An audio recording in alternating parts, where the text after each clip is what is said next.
Hello friends, welcome to Bengal food diaries channel.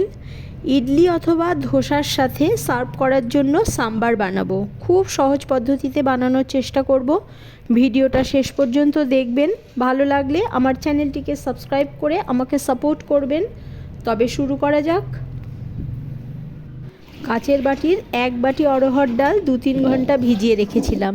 এখন ভালোভাবে ধুয়ে মিক্সার গ্রাইন্ডারে গ্রাইন্ড করে নেব।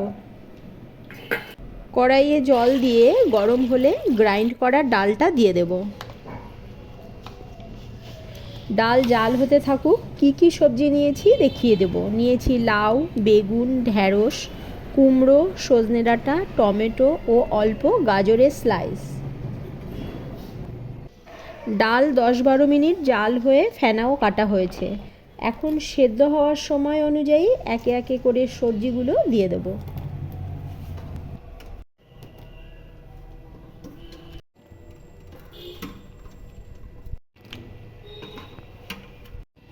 দেব কাঁচা লঙ্কা, গ্রেটেড আদা, পরিমাণ মতো নুন, রেড চিলি পাউডার, হলুদ গুঁড়ো।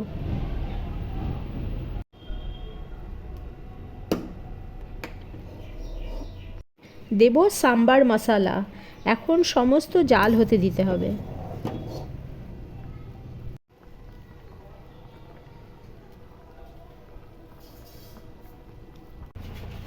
একটা প্যানে পরিমাণ মতো তেল দিয়ে গরম হলে তাতে দেব 1 টিস্পুন সর্ষে, 1 টিস্পুন অড়হর ডাল, গ্রেটেড আদা, কারি পাতা, অল্প হিং, রেড চিলি পাউডার, সাথে তড়কা মশলা। কয়েক সেকেন্ড নেড়ে চেড়ে মশলা রেডি। ব্যাস, কড়াইয়ে ঢেলে মিশিয়ে দেব।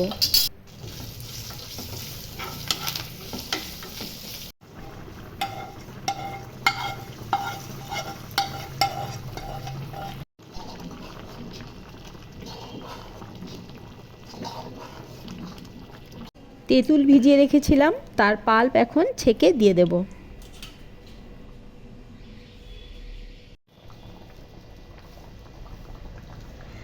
কিছু সময় জাল দিয়ে নামিয়ে নেব। তৈরি হয়ে গেল ইডলি অথবা ধোসার সাথে সার্ভ করার জন্য সাম্বার। সাম্বার যদি ভালো লেগে থাকে লাইক, শেয়ার, সাবস্ক্রাইব করতে ভুলবেন না। আবার দেখা হবে নেক্সট ভিডিওতে। ভালো থাকবেন, সাথে থাকবেন।